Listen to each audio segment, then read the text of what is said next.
Yeah, so Jasper's gonna do this video for me. So Jasper, what do you think of Sonic's experimentation? Yeah, I'd better go do this video. So hello, subscribers, blah blah blah. Anyway, let's talk about Sonic's fucking experimentation.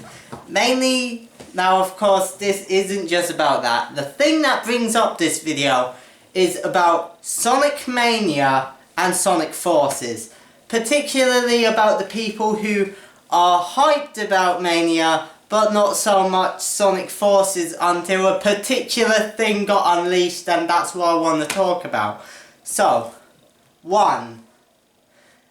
The main criticism of Lost World is that they took a working formula and threw it out the window. And yet, with, say, Unleashed, the common phrase is that it laid the foundation for the most critically acclaimed Sonic games in years. And also, Sonic Mania is literally getting the most hype from many of the people who didn't like Lost Worlds, because, you know, it was just the fucking experimentation thing. At least that's what they said. Like, you had a working thing, Sega, and then, ooh! Like, ooh, look at this! It's them doing this. Yeah.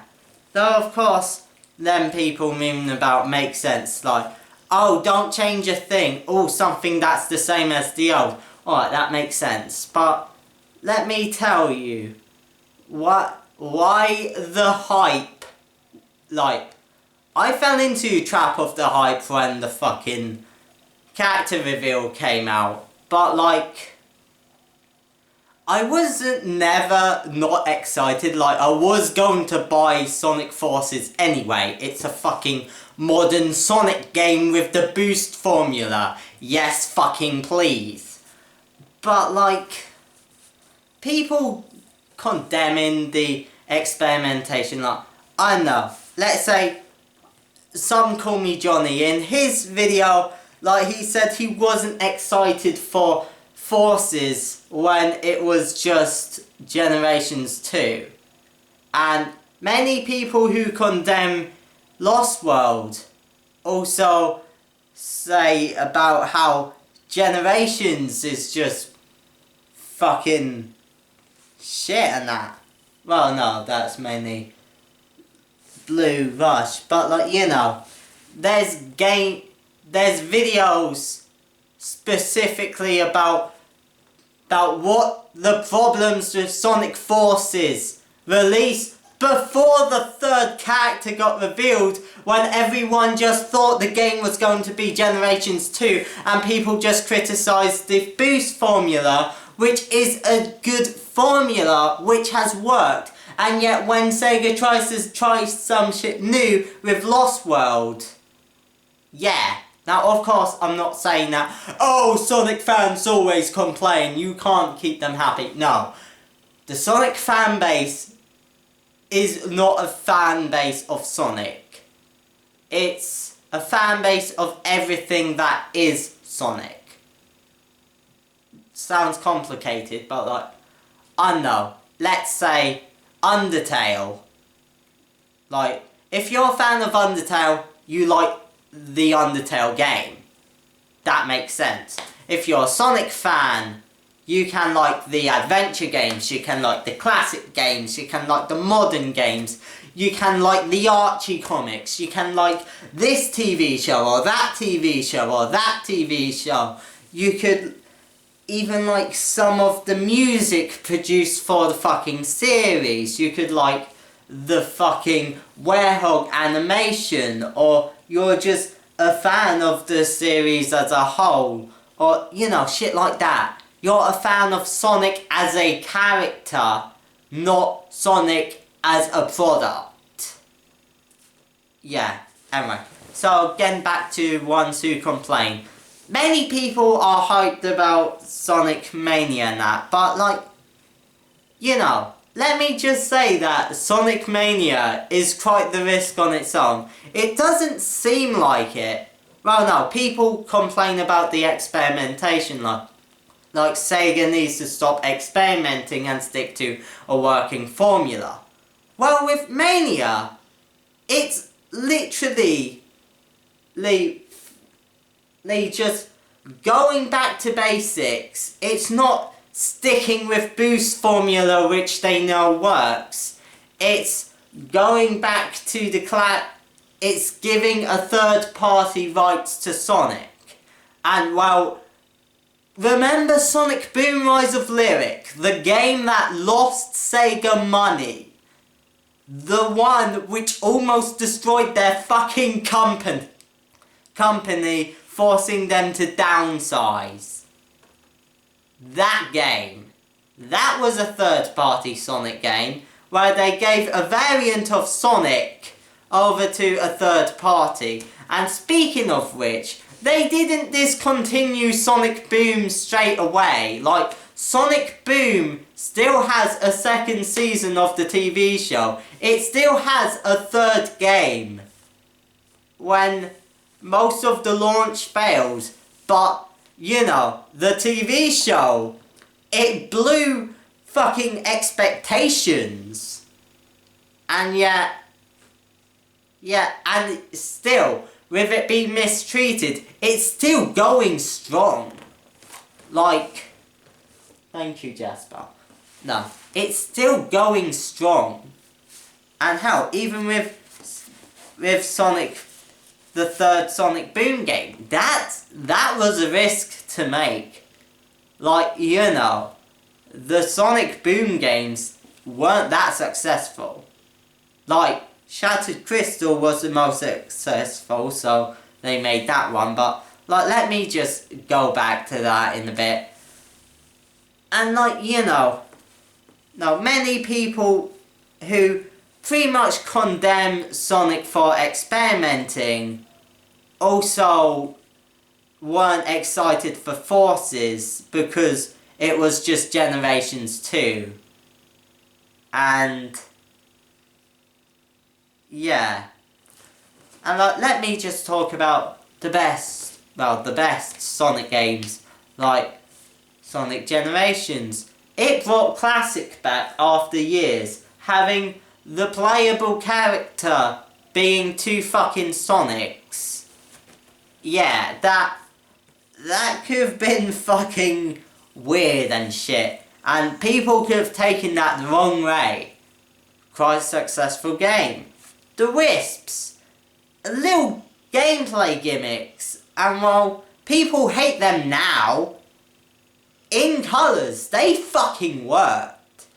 And they were just fucking great for that game. And yet, that was a little risk. Unleashed, the game praised for laying down the foundation for the most successful games in recent memory. It was a risk. It was an entirely new main Sonic gameplay, which deviated from the adventure formula. The closest thing that they had to it was Rush, which was a risk of its own, because it deviated from the handheld Sonic Advance formula. And hell, even with Advanced, it's like, it experimented so much and yet it was a successful series. And, you know, many people praise it because, you know, each game was different from the last. And hell, even with fucking Sonic 3, it's like, yeah, let's add in a new playable character. Let's add in the fucking Super Emeralds. That's a fucking risk. And hell, even making Sonic Mania after making Sonic 4 itself is a bloody risk. Like, making the Sonic 3 sequel is a fucking risk. And hell, even if they wanted to, like, they aren't just doing rehashes of old levels, they're making new levels for it, putting in extra development time, and they've even altered the graphics from the original Sonic. You know how people get anal about Sonic design changes. Remember the infamous blue arms from Boom, or fucking green eyes from fucking Adventure. Speaking of Adventure, introducing the story in-game. Like, yeah, I could talk about the gameplay, but like, it was the time when games were moving into 3D because that was the hit thing. With that game, it introduced an in-game story. Something which we only got from the fucking manuals, and yet now people are pining for a darker story again, because when they've abandoned the story, it's like, oh, but we missed that. It was amazing in this game which experimented with it years ago. And hell, even Adventure 2. How much endgame content does that game fucking have? My fucking goodness. Like, I will say Adventure's better in terms of going through the story, but playing the entire game, yes, getting all A ranks, fuck that shit, but just doing the missions individually, it's like so much fucking fun. It's just challenging. They found a way to make fucking the intro stage, right? City Escape, fucking hard. And that's, yeah, I'm talking about the time trials. And hell, getting the A ranks is quite difficult even in just the main game. It's like, you know, you gotta go fast, and you also have to you also have to defeat most of the enemies, and you still have to, in chains, and, you know, shit like that. Like, yeah. And of course, with Sonic Forces, many people losing hype, but then, what got them all back? The character creator! The biggest fucking experiment in the entire fucking game! The game itself is back to basics. Darker story, classics back, boost formula is back, the characters are coming back for cameos. It's fucking safe, and everyone was just like, I prefer Sonic Mania. But then the moment the fucking experimental aspect came in, they were like, holy shit, that's amazing! The experimentation is what got people's attention. Like, of course, does Sega experiment too much? Yes! Yes, they fucking do. But the fact that the experimentation makes each game fucking individual. Like, you know, you're not going to confuse Shadow the Hedgehog for Sonic Heroes, even though they have the same slip-free control. You're not going to mistake Sonic Adventure 1 and Sonic Adventure 2, because they have entirely different playable characters and shit, and even story structures in terms of how the gameplay is split. You're not going to confuse fucking generations for colours because the classic Sonic aspect. You're not going to mistake Lost World for fucking Unleashed because the Werehog and the fucking gravity gimmicks. You know, each game is individual. You think of a Sonic game and you remember, but, you know, let me ask you questions such as, what's the difference between, like, you know, what's the difference between the bosses inside New Super Mario Bros. 2 and New Super Mario Bros. U? Well, they're both the fucking Koopalings.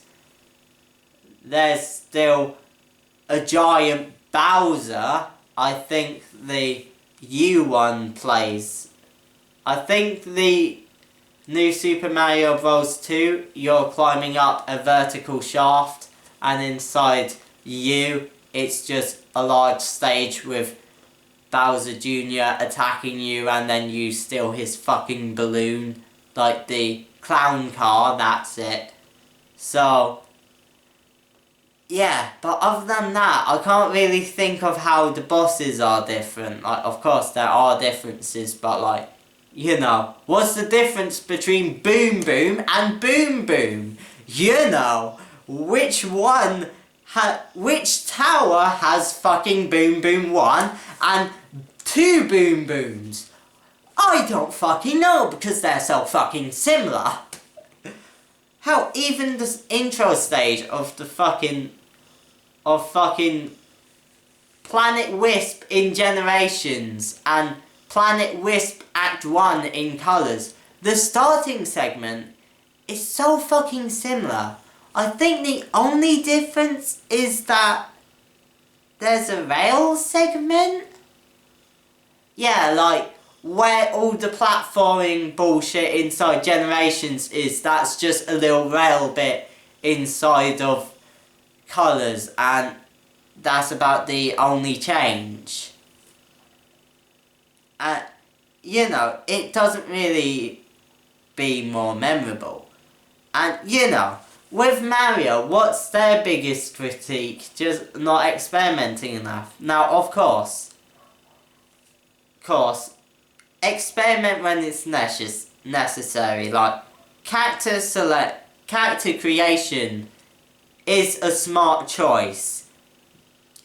Giving a game to a third party is a risk, but when that third party has already proved themselves to you, it's a no fucking brainer. But, you know, don't condemn shit straight away. Like, you know, the Lost World gameplay had potential, it was just unrefined. Just like fucking Unleashed with, I think the drifting was kind of fucked in that. And also inside Sonic Adventure 1, hell, even Sonic 1. Sonic 1 is shit, I'm sorry. It's just, half of the game is so painfully slow. And, you know, it wasn't until fucking Sonic 3 where they added fucking insta-kills. Like, the crossing barrels inside the fucking, not casino zone, night zone. It's the bullshit one with the barrels. Everyone knows about those fucking infamous barrels. Yeah, like, you know, the spikes which just appear going downwards, which can crush Sonic. Though they don't crush Tails, weirdly. The barrels which come down slowly and can insta-kill you. And even the mini-boss inside Act 1. It can... The fucking Beyblade shit can fucking crush you. A mini-boss can fucking crush you. And people ask why I fucking think CD is better than fucking Sonic 3. Like, CD doesn't have insta-killing bosses. Anyway.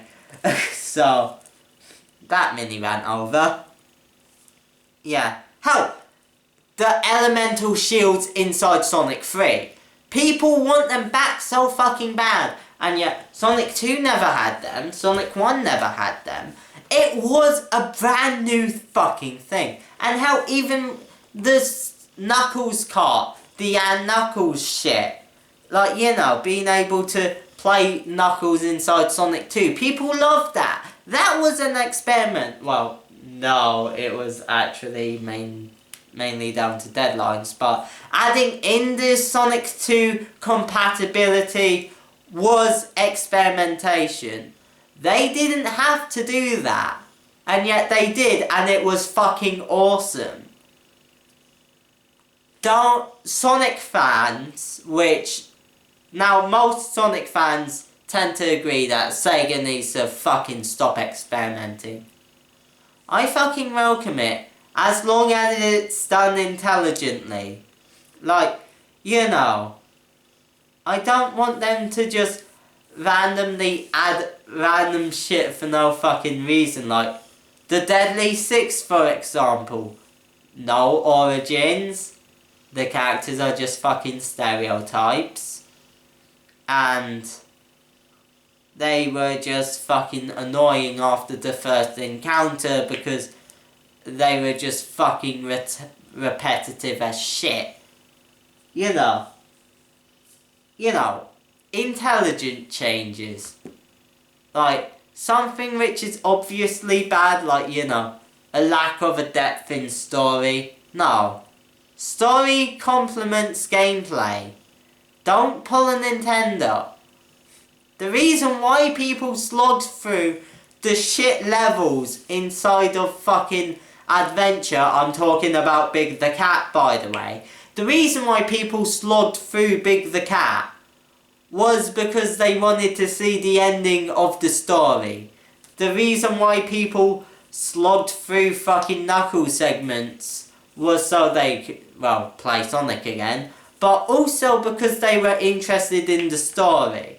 And hell, the entire reason why people play RPGs, even though it's literally just mash A the video game, unless you're under-leveled, then you grind until you're fucking broken. Like, RPGs have a serious balancing problem. Anyway. Like, the reason why people slog through RPGs is because the story is so compelling. Story and gameplay. Don't just throw away the story, that's fucking retarded. Like, I do agree, Sega experiments too much. But I don't mind the experimentation. In fact, I welcome it. I just want them to do it intelligently. And I don't want fans to just go, oh no, we want boost formula again. And then just go, ooh, Mania, when you get fucking Forces, which is boost formula again. Like, if you're going to complain that Lost World isn't boost, then don't write off Forces when it is boost. Like, if you aren't interested in Forces, that's fine. But as long as you aren't being fucking stupid about it. Like, if you don't like the boost gameplay at all, fair enough. But if you're one of those people who are like, but if you're one of those people who said, oh fuck fucking Sonic Lost World, it should have stuck with the working formula, and yet go, Sonic Forces, it's just Generations 2. What? Fucking what? Yeah. Those are my thoughts on the Sonic fanbase thus far. The worst fanbase alive! We're the worst fanbase alive! Yeah, but seriously though, it's just... the dog is fucked. No, but seriously. Like, I welcome discussion and that. It's just, I also want consistency. Now, of course, if you can explain why you like one use of something rather than a different use of the same thing, like, I don't know, like narration, like, many things are just like, alright, so I'm just going to say what's on screen. There's this faggot talking right there, and there's a bastard who is just trying to sleep over there. Or like, yeah, but narration can actually be helpful when it's like, I don't know, a first person thing, reading the mind, or setting the scene fairly quickly, or even just saying stuff which is hard to convey, like that day, he thought he was getting laid, but but we can't show what actually happened on screen. I don't even know what that fucking means. That's a bad example, ignore me. But like, you get my point though. If you can back up reasons like, you know, I guess it's just like, don't throw around blanket statements. Just like, if you think that Lost World should have stuck with the formula, explain what was so good with that formula in the first place, instead of just going, oh, it was successful. Oh, Forces which uses the exact same formula from the previous game. Yeah, fuck that. Like, no. Piss off with that hypocritical shit. Like, you know, it's fine if you don't like the boost formula, and I'm repeating this, but I know some people have short-term memory loss when it comes to videos, I know I do, but like, well, not that short, but still, I just like rambling because that's the name of the channel, blah blah blah. Hi, guinea pig. Yeah, like, you know, if you hate the boost formula because if you don't like Forces because of the boost formula, fair enough. But if you said that Lost World should have had the boost formula, but then don't buy Forces when it does have the boost formula, then yeah. It's like, I just realised I've only used Some Call Me Johnny as an example, and yet he said that he was getting the game anyway, he was just not excited for it. Yeah. I'm very good at being a critic. Yeah. But really though, it's just... sometimes fan bases annoy me, and while I hate idiots saying that I can't criticise anything in the first place, such as the Crash fan base, yeah, like, you know, I tend to hate most fan bases more just because of how hive-mindy they are.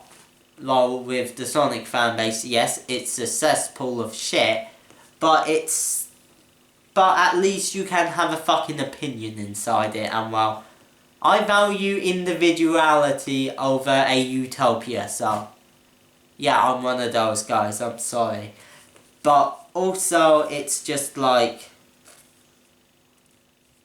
yeah, it's just, even in my favourite fan base, even in the best things ever, nothing is perfect. And those imperfections can be fucking frustrating, and you need to vent a bit. Yeah. Just like how all couples argue once in a while, even when they're perfect matches, or at least compatible in the first place, because not everyone is going to agree 100% of the time. Kiddies, don't worry. Your parents argue because they're human beings. But if they argue every other fucking day, then yes, they should get a divorce. I'm sorry. It's not your fault. It's your parents' fault. They're fucking dickheads. Right, with that random note. Goodbye, Sunny Crafters. Don't let the believers get you or else they'll rape you. Ain't done that outro in a while. Ain't done the voice either, because at this point, it's just a meme. My life's a meme. Life's a meme. Life's a meme. I'm gonna end it. Bye.